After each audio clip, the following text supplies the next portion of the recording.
난세 영웅이라는 말이 있습니다. 어지러운 세상에 지혜와 재능이 뛰어나고 보통 사람이 하기 어려운 일을 해낸 사람을 난세 영웅이라고 부릅니다. 엘리야는 난세 영웅 같은 선지자였습니다. 엘리야 당시 이스라엘은 매우 어둡고 암담한 시기를 지나고 있었습니다. 아합 왕이 시돈 왕의 딸인 이세벨과 결혼을 하면서 사당을 만들고 아세라 목상을 세우고 바알과 아세라 선지자 850명을 받아들였습니다. 나라는 영적으로 혼탁해졌습니다. 백성들은 거짓과 진짜를 구분하지 못하고 하나님 외에 다른 신들에게 절하고 우상 숭배하는 일들이 일어났습니다. 문제는 하나님의 징계가 그 결과로 이스라엘에게 임했습니다. 하나님께서 하늘문을 닫아버리시니 3년 동안 비가 오지 않는 것입니다. 여러분, 위기는 어려워서 위기가 아닙니다. 방법이 없고 길이 보이지 않기 때문에 위기입니다. 하나님이 닫아버리시니까 방법이 없습니다. 백성들이 고통을 당합니다. 가축들이 죽어나갑니다. 땅은 갈라지고 메말라 곡식과 열매를 거둘 수가 없습니다. 이러다 우리 모두 죽는 것이 아니냐는 염려와 위기 가운데 있었습니다. 하나님께서는 이런 난세에, 이런 어지럽고 혼란한 가운데에 하나님의 사람 엘리야를 통해 이스라엘을 치유하셨습니다. 병 주고 약 준다는 말이 있습니다. 이 말은 약간 빗대어서 하는 말입니다. 그러나 하나님은 병도 약이 되게 하십니다. 예레미야 29장 11절은 여호와의 말씀이니라 너희를 향한 나의 생각을 내가 아나니 재앙이 아니라 평안이요 너희에게 미래와 희망을 주려는 것이니라고 말씀합니다. 하나님의 징계는 재앙이 목적이 아닙니다. 오히려 선이 되는 것입니다. 하나님의 생각은 하나님과의 관계가 회복되는 평안으로 미래가 소망이 되게 하시는 것입니다. 하나님은 이런 선한 역사를 하나님의 사람들을 통해 이루어 가신다는 것입니다. 아무리 상황이 절망적이라도 그 상황을 반전시키시는 분은 하나님이십니다. 이 반전의 역사 속에 하나님이 사용하시는 사람이 있습니다. 그가 바로 엘리야입니다. 저는 오늘 여러분들과 함께 그 엘리야가 어떤 사람인지, 하나님께서 반전의 역사 속에 사용하시는 하나님의 사람은 어떤 사람인지, 하나님께서는 어떻게 엘리야를 난세의 영웅으로 사용하셨는지 함께 나누려고 합니다. 먼저 하나님은 특별한 사람을 쓰신 것이 아니라 평범한 사람을 쓰셨다는 것을 주목하셔야 합니다. 다시 말씀드립니다. 하나님은 엘리야가 특별했기 때문에, 그가 엄청난 능력을 가졌기 때문에 그를 쓰신 것이 아니라 엘리야는 평범한 사람이었다 하는 것입니다. 야고보서 5장 17절 18절은 이렇게 말합니다. 엘리야는 우리와 성정이 같은 사람이로되 그가 비가 오지 않기를 간절히 기도한즉 3년 6개월 동안 땅에 비가 오지 아니하고 다시 기도하니 하늘이 비를 주고 땅이 열매를 맺었느니라. 성정이 같다는 말은 with the natural, 다른 사람과 함께 같은 것을 겪는다라는 뜻을 담고 있습니다. 그러니까 나만 겪는 것이 아니라 다른 사람들이 겪는 일도 함께 겪는 것, 이것이 성정이 같다라는 뜻을 담고 있습니다. 또한 유사한 감정과 애정을 가졌다라는 뜻을 담고 있습니다. 엘리야는 특별한 사람이 아닙니다. 우리와 똑같은 감정을 가진 사람이고 우리가 걷는 길을 함께 걸었던 평범한 사람이라는 것입니다. 무서운 상황을 만나면 우리와 같이 두려움을 느끼고 마음이 무너지면 모든 것을 포기하고 싶은 감정을 지닌 사람, 그가 엘리야입니다. 열왕기상 19장에 가서 보십시오. 이세벨의 협박을 이기지 못해서 도망가는 엘리야의 모습이 나옵니다.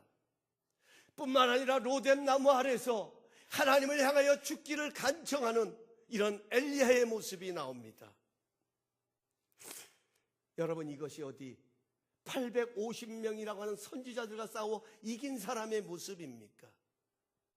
여러분, 이것이 어디 하늘문을 열어서 닫힌 하늘문을 열고 하나님의 비를 내리는 능력을 발휘했던 엘리야라고 말할 수 있겠습니까? 우리는 도망하는 엘리야를 보면서, 아니 그 장면들을 보면서, 아니 이렇게 큰 능력을 행했던 사람이 어떻게 이렇게 약해질 수 있는지 놀라합니다. 아니 어떻게 이럴 수 있어? 그렇게 엄청난 영적인 전쟁에서 승리했던 엘리야, 닫혔던 하늘문을 열고 3년 동안 비가 오지 않았던 그 비를 내리게 했던 그 엘리야, 그런 엘리야가 어떻게 이렇게 연약해질 수 있어? 어떻게 이렇게 나약한 모습을 가질 수 있어? 어떻게 도망자가 될 수 있어? 도대체 믿음은 어디에 있는 거야? 하나님을 믿기는 믿는 거야? 우리는 그런 생각들을 끊임없이 할 수 있습니다.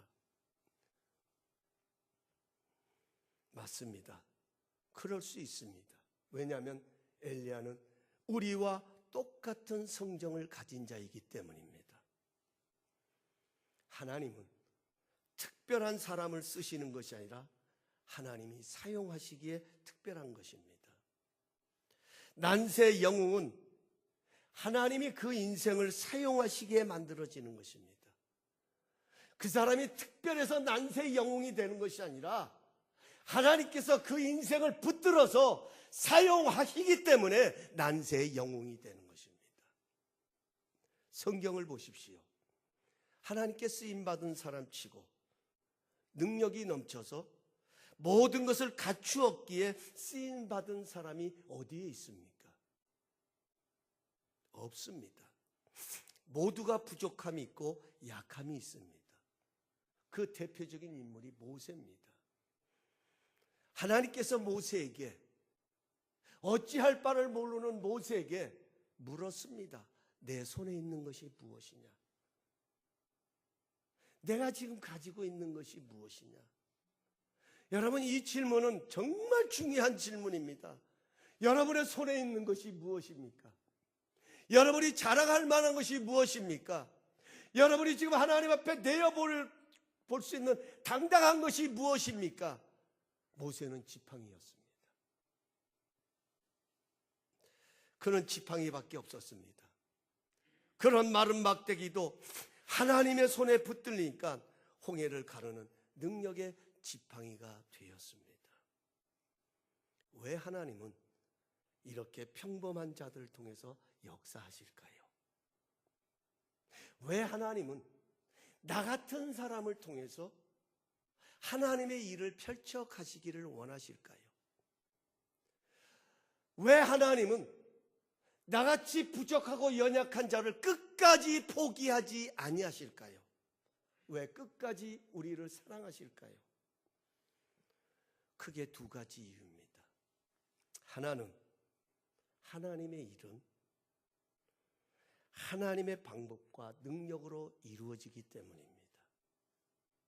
하나님의 일은 내 능력으로, 내가 가진 것으로 이루어지는 것이 아니라 내가 소유한 것을 그분이 사용하시기에 그것이 가치고 능력이 됩니다. 또 하나는 하나님은 하나님 되심을 드러내기를 원하시기 때문입니다. 하나님이 내 삶을 향해서 가장 기뻐하실 때는 언제냐? 내 삶에 하나님 자신이 드러나실 때입니다.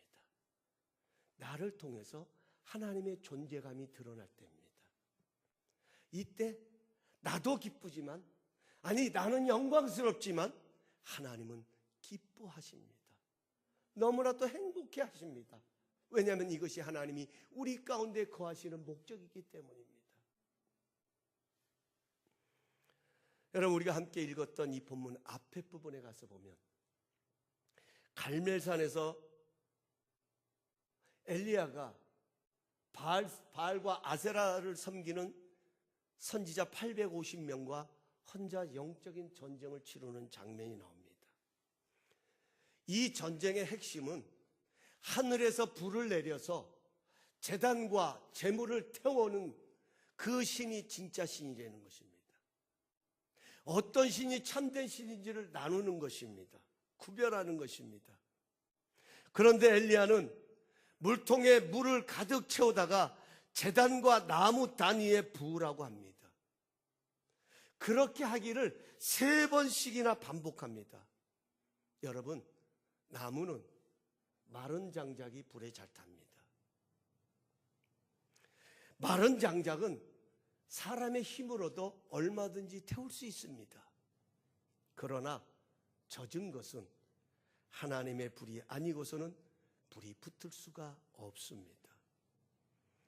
우리에게 주시는 영적인 교훈이 있습니다. 하나님은 어떤 분이십니까? 하나님은 불가능이 없으십니다. 모세에게 내 손에 있는 것이 무엇이냐고 물으셨던 하나님은 어떤 분이셨습니까? 마른 막대기로도 하나님의 역사를 펼치셨던 전능자이십니다. 하나님이 쓰시면 돌도 떡이 됩니다. 하나님의 손에 붙들리면 돌도, 저 굴러다니는 돌도 자랑거리가 됩니다. 사탄은 나의 약함을 가지고 나를 조롱하고 무력감을 심지만 하나님은 나의 약함에 하나님의 능력이 머금으로 하나님의 존재감을 드러내십니다. 그러므로 내 약함을 보고 나의 부족함을 보고 하나님의 위대한 역사 속에서 나를 제한해버리면 안 됩니다. 이거야말로 하나님의 능력에서 멀어지게 하는 사탄의 전략입니다. 오히려 약합니까? 너무 부족합니까? 오히려 약하기 때문에 우리는 더 하나님의 손에 붙들려야 합니다. 제가 지난주 월요일 우리 교회에서 지방에 원례가 열렸습니다. 먼저 우리 성도님들께 감사드려요.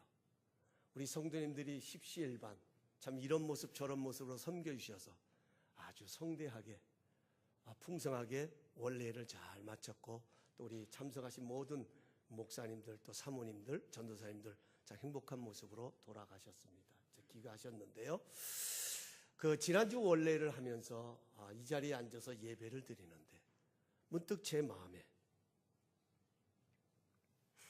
이런 기도가 제 마음에서 울려나는 거예요.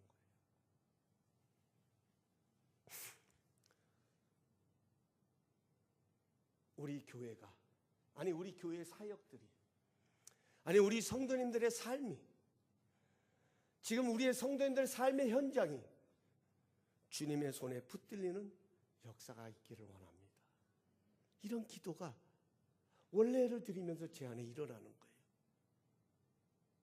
우리 교회 사역이 부족합니다. 우리 눈에 보기에는 어떻다 할지라도 이 사역들이 주님의 손에 붙들리면 하나님의 존재감이 드러날 뿐만 아니라 자랑이 되지 않겠습니까? 주님의 손에 붙들린 우리의 삶, 주님의 손에 붙들린 우리의 가정, 주님의 손에 붙들린 우리의 자녀들, 여러분 이런 역사가 있게 하여 주옵소서. 이런 기도가 흘러나오는 거예요. 사랑하는 성도 여러분, 기억하십시다. 엘리야는 성정이 우리와 같았다라는 말씀은 바꿔서 말하면 우리도 엘리야와 성정이 같다라는 거예요. 더 쉬운 말로 말씀드리면 엘리야나 나나 다를 바가 없다 하는 겁니다. 우리도 얼마든지 하나님의 위대한 역사 속에 쓰임받을 수 있는 대상에 포함되어 있다는 것입니다. 나는 아니야. 내 부족함을 보면서, 내 연약함을 보면서 그 부족함과 연약함 때문에 나는 아니야. 아니야, 우리는 아직 멀었어. 아니야, 우리는 아니야. 이 생각을 버려야 합니다. 연약한 내가 무슨 이런 생각을 버리십시오. 하나님이 사용하신 난세의 영혼, 이런 생각에서 벗어나면서부터 만들어지기를 시작합니다. 두 번째로, 하나님이 쓰신 난세의 영혼, 하나님의 약속을 붙잡는 사람입니다. 오늘 41절을 가서 보면 엘리야가 아합에게 이렇게 말합니다. 큰 빗소리가 들리니 올라가서 먹고 마십시오. 여러분, 엘리야가 뭐가 들린다고요? 그냥 빗소리가 아니라 큰 빗소리가 들리니 올라가서 먹고 마시랍니다.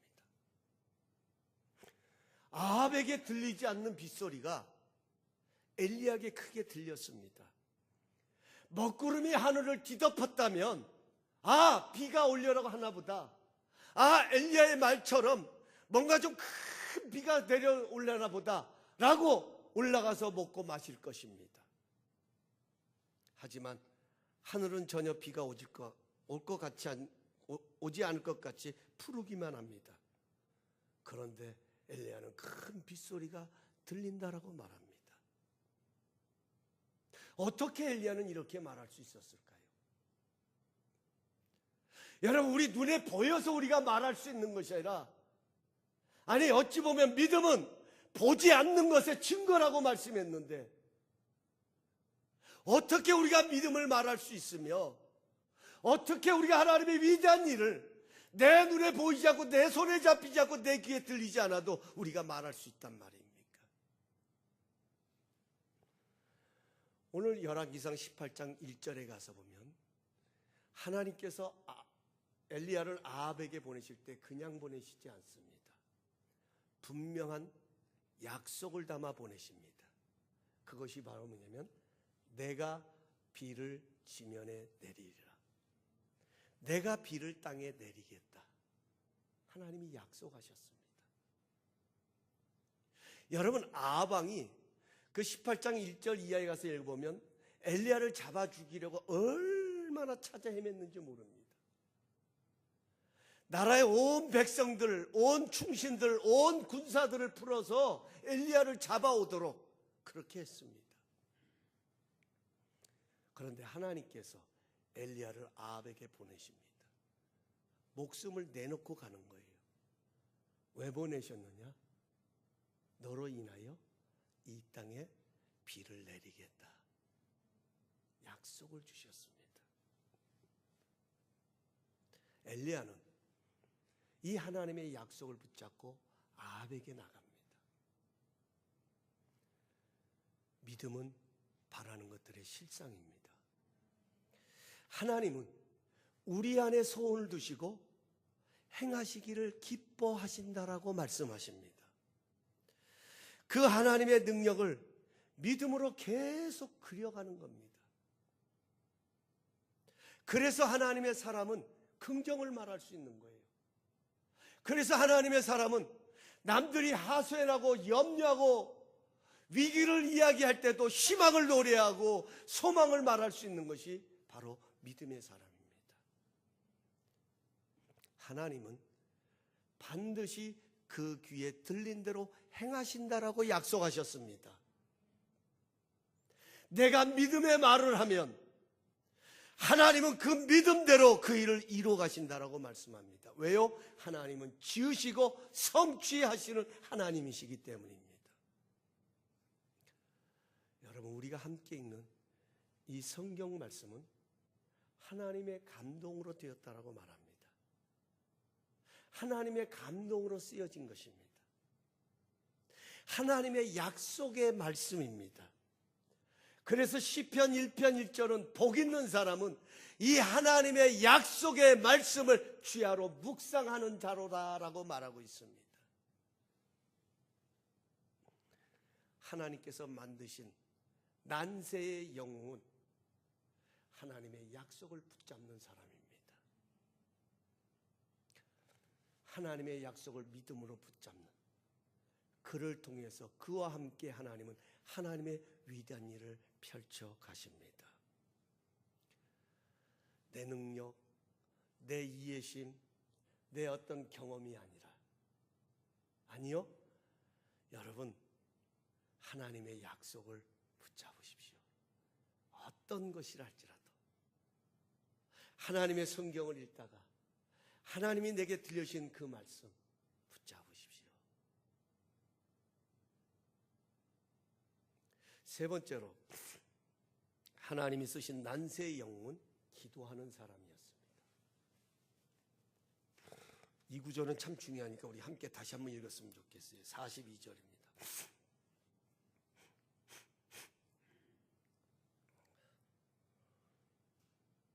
42절 43절입니다. 시작. 아합이 먹고 마시러 올라가니라. 엘리야가 갈멜산 꼭대기로 올라가서 땅에 꿇어 엎드려 그의 얼굴을 무릎 사이에 넣고 그의 사환에게 이르되 올라가 바다 쪽을 바라보라. 그가 올라가 바라보고 말하되 아무것도 없나이다. 이르되 7번까지 다시 가라. 자, 보세요 여러분. 자, 아합 왕이 엘리야가 말한 대로 올라가서 먹고 마십니다. 그리고 엘리야는 손을 놓고 있는 것이 아닙니다. 하나님께 나가 머리를 무릎 사이에 놓고 엎드려 기도합니다. 여기서 질문이 있습니다. 엘리야가 어떻게 아합에게 큰 빗소리가 들리니 먹고 마시라고 했습니까? 하나님의 약속입니다. 하나님의 약속은 반드시 이루어지기에 그 약속을 믿고 이야기했습니다. 그러면 하나님께서 비를 주시겠다고 약속하셨으면 비를 내려주시면 될 것 아니겠습니까? 그런데 왜 그토록 간절히 기도해야 합니까? 하나님이 약속하셨잖아요. 그러면 기다리면 되지 않습니까? 그런데 왜 엘리야는 그렇게 올라가서 머리를 무릎 사이에 처박아 가면서까지 그렇게 간절히 기도해야만 했느냐 하는 것입니다. 여러분, 이것이 우리의 질문입니다. 하나님은 우리의 모든 상황을 아십니다. 하나님은 우리의 일어서고 앉음도 아십니다. 하나님은 나에게 있어서 무엇이 필요한지도 아십니다. 지금 내게 있어서 무엇이 가장 최선인지도 그분은 정확하게 알고 계십니다. 왜요? 그분은 나의 머리카락까지 세신 분이시기 때문에. 그러면 주시면 됩니다. 이루시면 됩니다. 나타내시면 됩니다. 그런데 기도하라고 말씀하십니다. 쉬지 말고 기도하라고 말합니다. 항상 간구하라고 말합니다. 찾고 부르짖으라고 말합니다. 여러분, 왜 그렇습니까? 우리는 이런 질문이 생깁니다. 엘리야는 말합니다. 하나님이 약속하셨기 때문에 기도한다. 다시 말하면 하나님의 약속은 기도를 통해 이루어지기 때문에 기도한다는 겁니다. 기도가 뭡니까? 여러분, 기도가 뭡니까? 기도는 믿음이잖아요. 기도는 모든 것이 하나님께로부터 주어짐을 고백하는 것이 기도 아닙니까? 기도는 이 모든 일을 이루시는 분이 주님이심을 인정하는 것이 기도 아닙니까? 엘리야를 보십시오. 엘리야가 어떻게 하나님의 약속을 붙잡고 있습니까? 하나님이 약속하셨으니까 하나님이 알아서 해주실 거야. 아닙니다. 여러분, 그렇던가요? 우리는 하나님의 약속을 붙잡고 나가는데 주어진 상황은 어떻습니까? 그 약속대로 상황이 갑니까? 그 약속대로 상황이 모든 것이 하나님이 약속을 이루실 상황으로 모든 것이 가드내는 거예요. 그 편에 서서 상황이 움직여집니까? 아닙니다. 여러분, 우리가 가는 믿음의 길은요, 믿음으로 가는 길이기 때문에 상황은 그 믿음과 역행할 수 있는 일들이 너무 많습니다. 어떻게 하나님의 약속을 붙잡을 수 있습니까? 기도입니다. 기도입니다. 엘리야가 자신의 머리를 무릎 사이에 묶고, 여러분 오늘 가셔서 한번 테스트해 보십시오. 저는 못했습니다. 안 됩니다.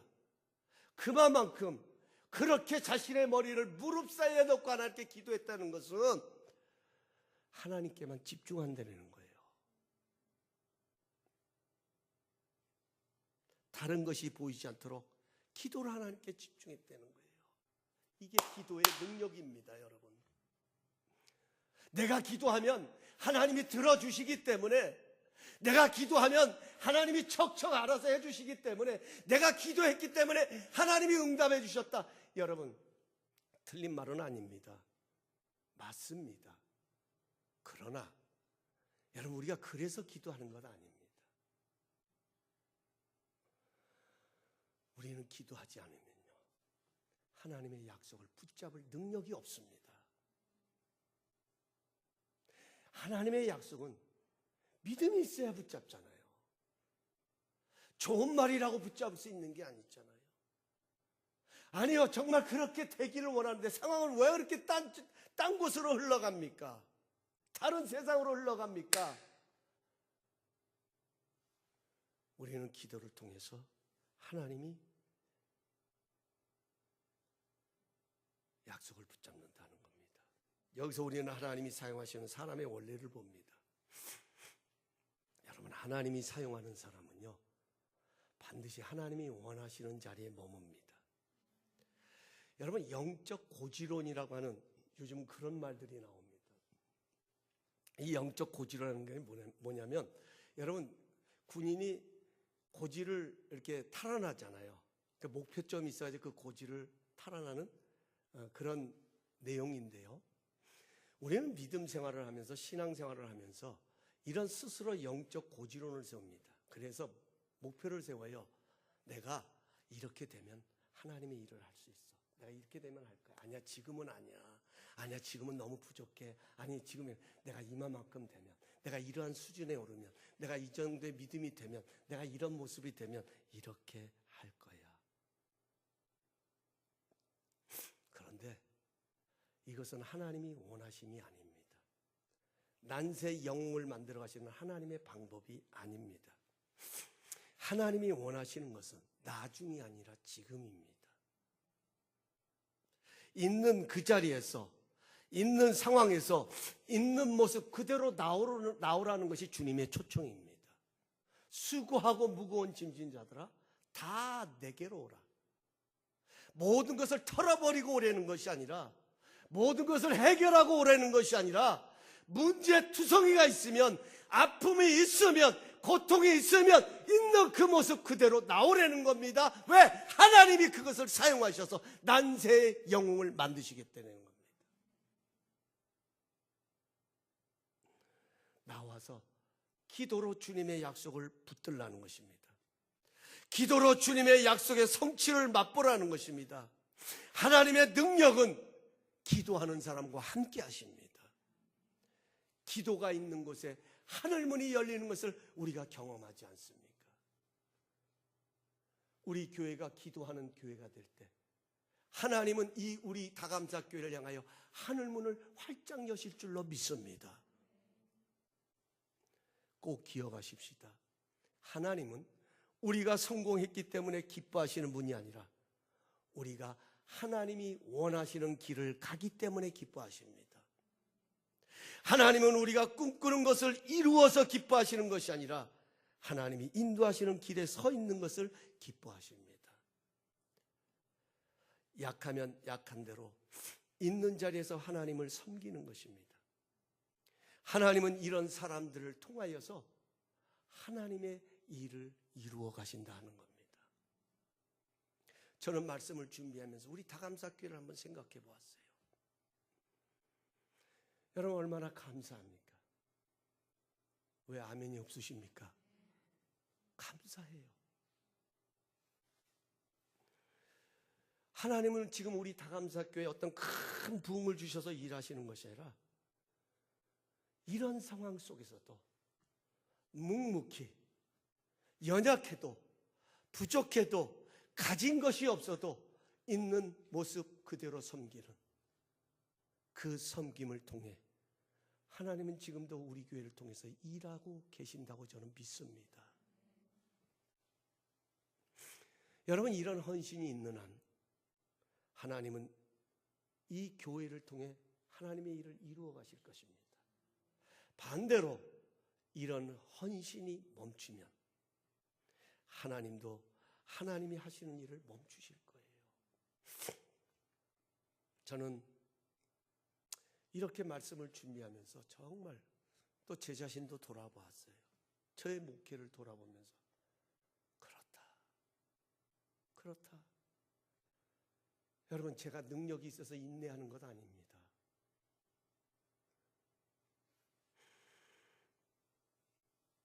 제가 무슨 인내심이 있고 능력이 있어서 목회를 이어가는 것 아닙니다. 저도 엘리야와 성정이 똑같은 사람입니다. 도망가고 싶고요. 차라리 내 목숨 거둬달라고 기도하고도 싶습니다.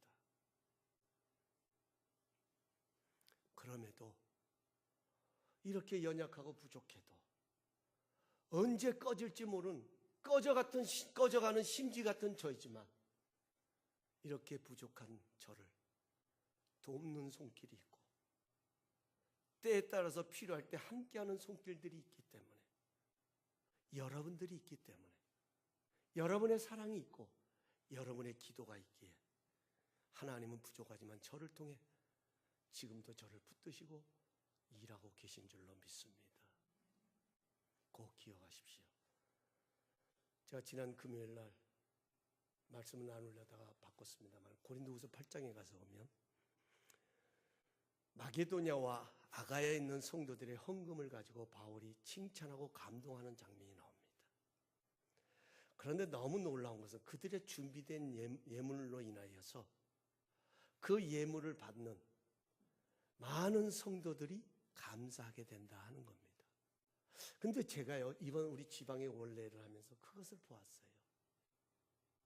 여러분들은 섬기는 마음으로, 우리 성도님들은 십시일반 헌금하셨습니다.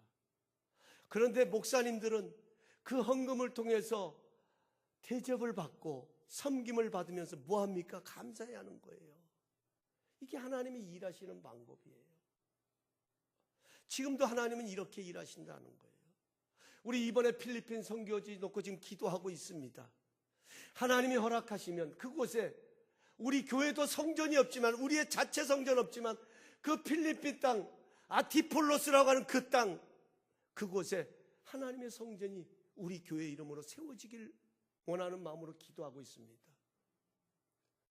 그래서 크든 적든 조금씩 헌금하고 있어요. 벌써 4,000불이 넘어갔습니다. 성경금이 4,000불이 넘어갔습니다. 얼마나 감사합니까? 여기 우리 재정 보는 집사님들 계시지만 여러분, 그전에는요 교회가 재정이 오르면 이리 옮겼다 저리 옮겼다 바빴습니다. 근데 이제는요 선교 예물에 손을 대지 않으려고 몸부림을 칩니다. 오해하지 마십시오. 그렇다고 뭐 잘못되는 게 아니니까. 하나님의 손길을 보기를 원합니다. 마지막으로 하나님이 쓰신 난세의 영혼, 손바닥만한 구름이 바다에서 떠오를 때까지 포기하지 않는 사람입니다. 엘리야는 아무것도 보이지 않는다라고 말하는 종에게 계속 7번을 그렇게 올라가 보라고 말합니다. 그러자 사람의 손바닥만한 구름이 바다에서 떠오르고 있었습니다. 여러분, 이번 한 주간 이 장면을 여러분의 마음 깊은 곳에 심으셔서 되새김질할 수 있기를 원합니다. 이 장면이.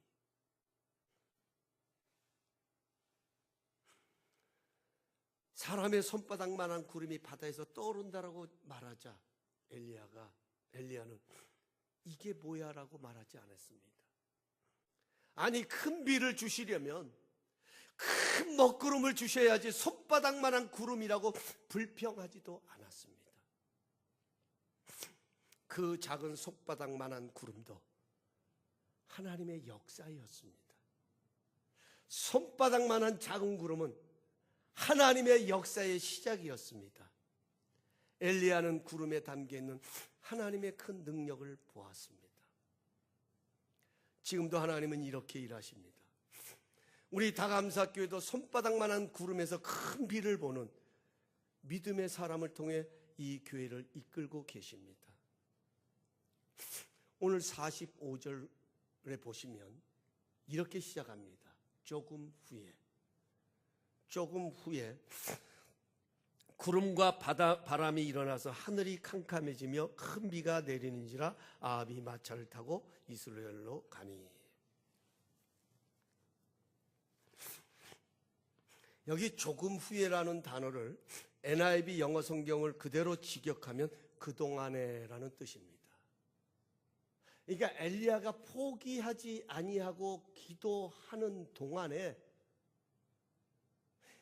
조그만 손바닥만한 구름이었지만 그 기도하는 동안에 하나님께서는 큰 비를 만드시고 큰 역사를 이루실 것을 하나님은 준비하고 계셨다 하는 거예요. 이것이 그동안에라는 말입니다. 엘리야가 포기하지 아니하고 기도하는 동안에 구름과 바람이 일어나서 하늘이 깜깜해지고 큰 비가 내렸습니다. 여러분, 우리가 기도를 해도 손바닥만 하잖아요. 아니 요거야? 겨우? 아니 이렇게 해서 이게 될까? 그런데 여러분, 조금 후에라는 이 단어를 주목하십시오. 그럼에도 우리가 포기하지 아니고 기도하는 동안에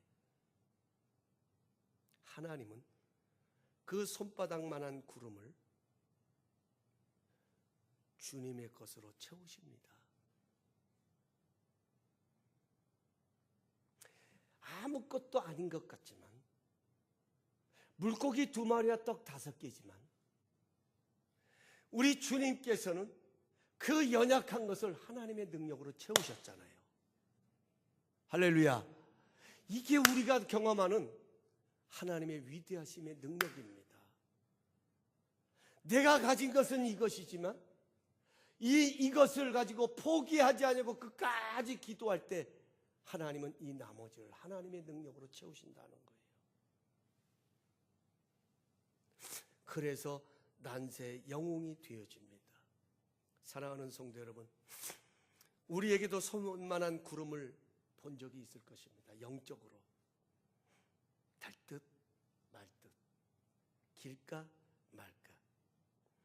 여러분, 우리가 그런 것을 보면서 지쳐서 포기해버린 기도 제목이 얼마나 많습니까? 믿음으로 시작된 기도였지만 세월이 흘러도 시간이 가도 여전히 그 모습이 그대로고 그저 겨우 보일까 말까 하는 그런 기도의 제목들. 여러분, 오늘 이 말씀 붙들고 다시 엎드리십시다. 하나님은 우리가 포기하지 아니하고 기도하는 그동안 그 연약한 작은 것을 가지고 그 나머지 부분을 하나님의 능력으로 채우셔서 비로소 하나님의 큰 비를 쏟아 부으십니다. 여러분, 하나 묻겠습니다. 물은 몇 도에서 끓습니까? 집에 가시기 싫으시죠? 말씀이 너무 은혜가 넘쳐서 계속 할까요? 빨리 끝내야 되지 않겠습니까? 물은 몇 도에 끓죠? 100도에 끓습니다. 99도가 되면 물이 끓습니까? 안 끓습니다. 1도가 더해지면 끓기를 시작합니다. 여러분, 어쩌면 우리의 기도가 이것이 아닐까요? 하나님께서 어쩌면 그 나머지 1도를 기다리고 계신 것은 아닐까요? 저는 또 하나, 지난 월요일에 이 감동이 제 안에 밀려왔습니다. 우리 교회에, 우리 성도님들의 가정마다, 우리의 자녀들마다, 우리의 일터마다 주님의 만져주심의 부흥이 일어나기를 기도했습니다. 여러분, 다른 부흥 기대하지 마세요. 숫자적인 부흥이요? 이미 하나님은 만들고 계십니다. 하나님은 이미 쏟아 부으려고 준비하고 계십니다. 누구를 통해서요? 우리를 통해서요. 우리의 문제를 통해서요. 우리의 자녀들을 통해서요. 우리의 가정을 통해서요, 우리의 직장을 통해서요, 하나님은 그 부흥을 일으키실 거예요. 우리에게 일어나야 할 부흥은 주님의 만져주심의 부흥입니다.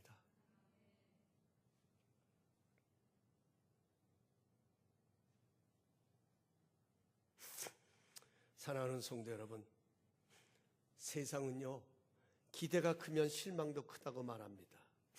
그러나 하나님의 은혜는 기대가 크면 하나님의 은혜도 큽니다. 우리 다 함께 그 자리에 일어나셔서 우리 함께 기도해.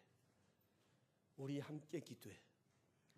우리 이 찬양 들으시면서 하나님 하늘문을 여시고, 연약하고 부족하지만 우리도 엘리야처럼 하나님 앞에 쓰임받는 난세 영웅이 되길 원합니다. 이런 고백을